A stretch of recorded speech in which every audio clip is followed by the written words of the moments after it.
Welcome to Scrapyard Diecast Racing. It's the Then versus Now Challenge! Welcome back to the Scrapyard, friends, with Round 1, Part 3 of the Then vs. Now Challenge. Team Now is leading over Team Then at 2 points to 1. And the winners of today's races will fill the next 3 spots in our bracket, moving on to the quarterfinals. So why don't you tell us who are the contestants racing today? Race 4 is the 1972 Skyline versus the 2017 GTR. Race 5 is the 67 Mustang GT versus the 2020 Mustang Shelby GT 500. Race 6 is the 71 Datsun 510 versus the 2005 Nissan 350Z. And if you haven't guessed it by now, we're racing classic cars versus their modern day iterations. Now, here's a real quick look at the race rules, and here's a peek at the tournament rules. And the winner of today's tournament will face last year's winner, the 1988 Monte Carlo SS, to see who will be the grand champion. And now let's jump in and learn a little history about the cars in Race 4. Representing Team Then, it's the 1972 Nissan Skyline HT 2000 GTX. This car was a JDM, or Japanese Domestic Market right-hand drive car. It was nicknamed Hakosuka and came equipped with a dual overhead cam 2.0-liter S20 inline-6 engine producing 160 horsepower on high-octane gas. However, due to the oil crisis of the late 1970s, this would be the last performance Skyline until its resurgence in 1989. Representing Team Now is the 2017 Nissan Skyline GTR R35. This car, known by its nickname Godzilla, has an on-demand 4-wheel drive system connected to a dual-clutch semi-automatic 6-speed gearbox with manual shift mode. Its twin-turbocharged 3.8-liter engine produces a whopping 562 horsepower and 470 pounds of torque. Plus, it has a 0 to 60 time of 3.3 seconds and an 11.4 quarter mile. And now that you know a little more about each car, let's see how they do against each other. Scrapyard Diecast Racing.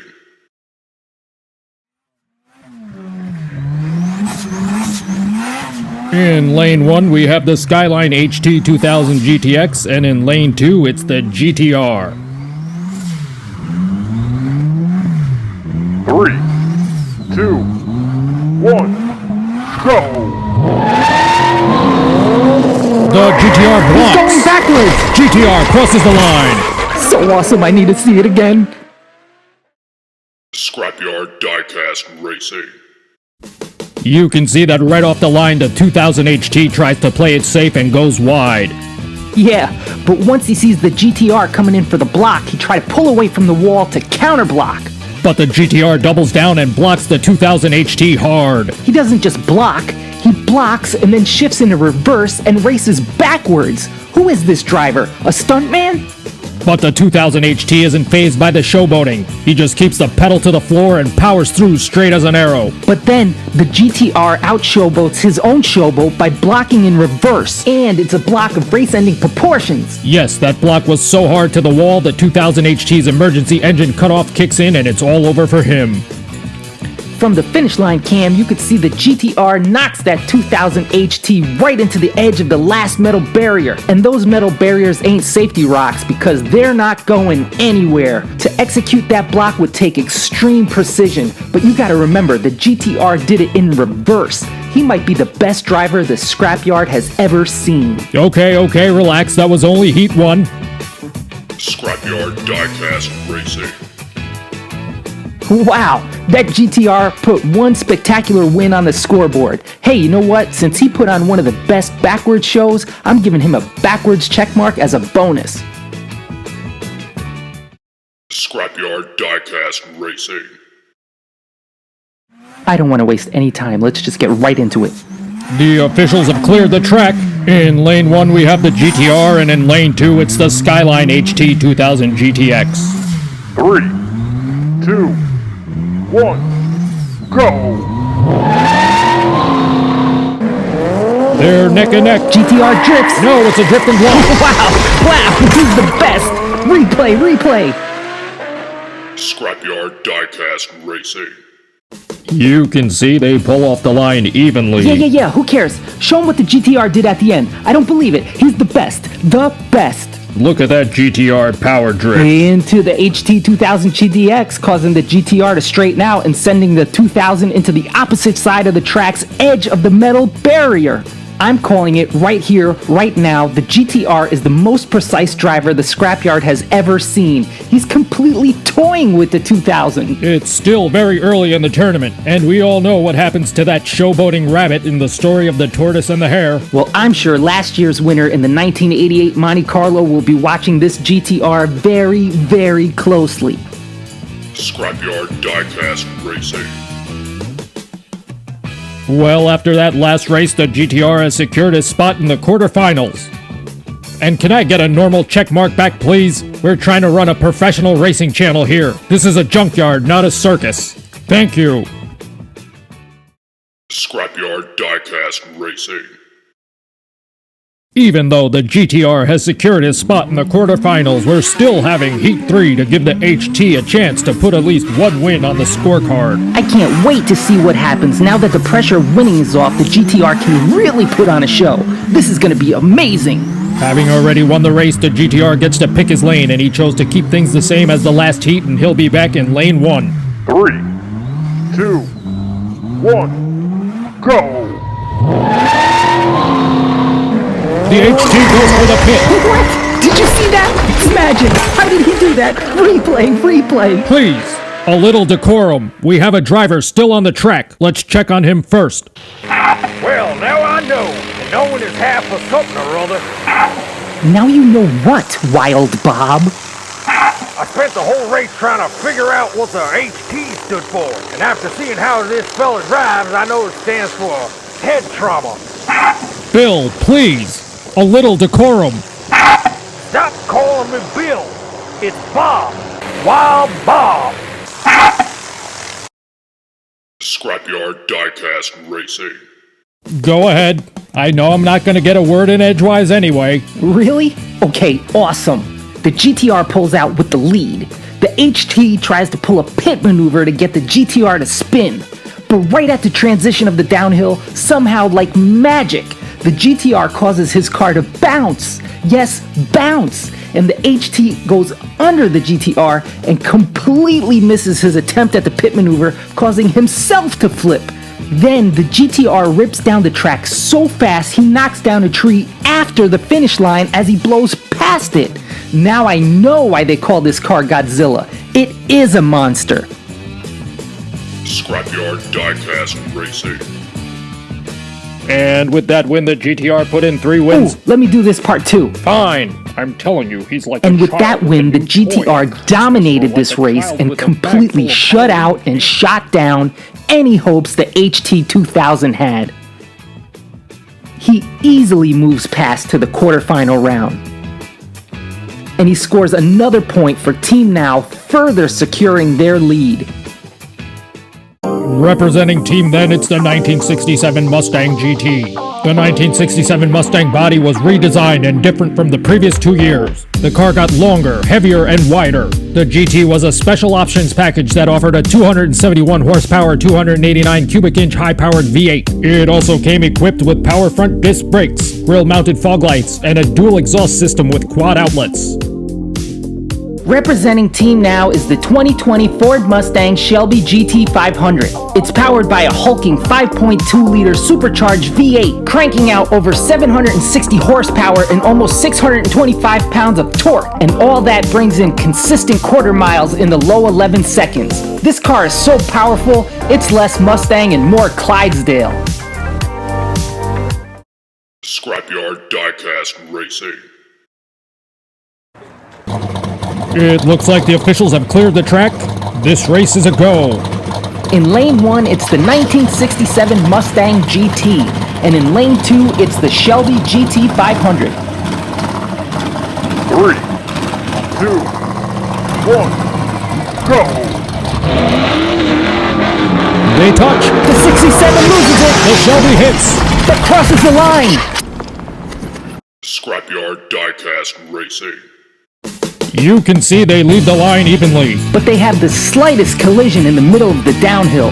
But that light tap was all the 67 needed to lose control and hit that barrier hard. Yeah, but that hit is nothing compared to how hard the GT500 hits the opposite barrier. His rear wheels get up off the ground. And it's such a devastating impact that it sends him flying to the opposite side of the track and across the line. And check this out on our finish line cam. It shows just how hard that Shelby hit that barrier. Look at that. He actually shifted the entire track. That's got to be the hardest hit in Scrapyard history. How he didn't immediately total that car is beyond me. Scrapyard Diecast Racing. While it might not be the prettiest win, the GT500 was able to put the first win on the scorecard. Scrapyard Diecast Racing. We want to give a big thanks to the wrecking crew here at the Scrapyard for getting the track back into position. The officials have double-checked their work and given this heat the thumbs up. We got a lane change with the GT500 in lane 1 and the 67 GT in lane 2. 3, 2, 1, go! The 67's in the lead. He loses No, it he recovers. and wins! Wow, let's see that replay. Scrapyard Diecast Racing. Here you see they take off as evenly as a pair of synchronized swimmers. Yet somehow, miraculously, the 67 keeps pulling ahead. And then he power slides, blocking the GT500. What a smart move by the GT to keep the Shelby's horsepower in check. And by forcing the GT500 to drive around, he wastes time and track while the 67 GT easily slides across the line. It's not always about the horsepower. Sometimes it's just about great driving. Scrapyard Diecast Racing. Well, with that win, the 67 GT has managed to slide onto the scoreboard and tie it all up. The next heat will decide it all. Scrapyard Diecast Racing. Here we are back at the gate to start Heat 3. And this one's not just for bragging rights. It's for the win and a spot in the quarterfinals. The officials have given us the salute. The track is clear and this race is a go. For the last heat, we have the 67 in lane 1 and the GT500 in lane 3, 2, 1, go!2. The GT500 takes the lead. The 67 gets loose. The 500 blocks and wins. That one was clean. Scrapyard Diecast Racing. The GT500 pulls hard off the line. And he keeps half a car lead the whole length of the downhill. And trying hard to keep up, the 67 GT makes a mistake coming off the downhill. And the GT500 capitalizes on that mistake, blocks him against the wall, and easily takes the win. That GT500 just put on a textbook show of how winning should be done. Scrapyard Diecast Racing. And with that making it look easy win, the GT500 wins the race. Plus, he just secured his spot in race 3 of the quarterfinals. Furthermore, that's one more point for Team Now. It's looking increasingly harder for Team Then to catch up. They need to start putting some wins on the board if they hope to stay alive in this competition. Representing Team Then, we have the 1971 Datsun 510. This car was part of Datsun's Bluebird series. It was equipped with a downdraft carbureted 1.6-liter L-series inline 4-cylinder engine made by Hitachi, which produced 96 horsepower and 100-mile-an-hour top speed. This small car has quite the racing credentials, winning its class in the 1971 and 72 Trans Am series. Representing Team Now, we have the 2005 Nissan 350Z MT Track Edition. This car came factory equipped with a 6-speed manual matted to a 3.5-liter V6 producing 300 horsepower and 260 foot-pounds of torque. This 350Z is capable of a 5.8 second 0 to 60 time and a 14.3 second quarter mile. Scrapyard Diecast Racing. Looks like the officials have cleared the track. Let's get race 6 started.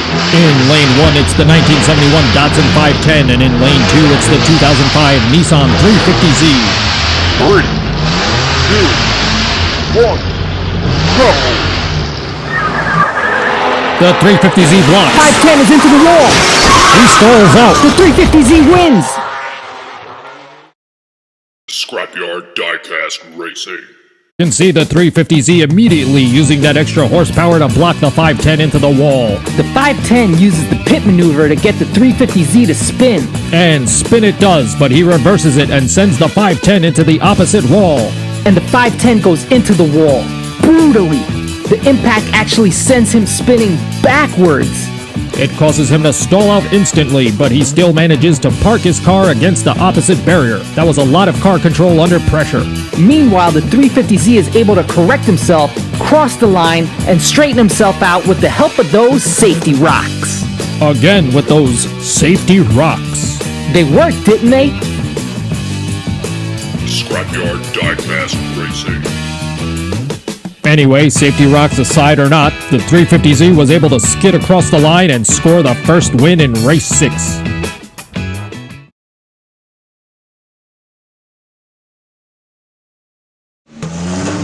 We're back at the gate, and the officials have cleared the track after realigning the safety rocks. In lane 1, we have the 350Z. Hey, I wasn't done. And in lane 2, we have the 510. But I was just letting everyone know that the safety rocks are back in place. So Quiet, the countdown is starting. 3, 2, 1, go! It's the 510 off the line. he blocks! The 350Z stalls. Replay! Scrapyard Diecast Racing. The 510 gets a quick launch off the line. And this time the 510 blocks the 350Z into the barrier, causing the 350 to stall out. It's a complete reversal of the last heat. Exactly, especially since the 510 loses it and at the end uses those safety rocks to straighten out. That's it. I can't take it anymore. Hello, studio. Have I used any vacation time this year? Because if not, I'd like to make a request. Yeah, I hear Cancun's nice this time of year. Scrapyard Diecast Racing. Well, while he figures out his travel plans, I could tell you that that little 510 has just tied it up and kept his spot in this tournament alive. The next heat will decide it all.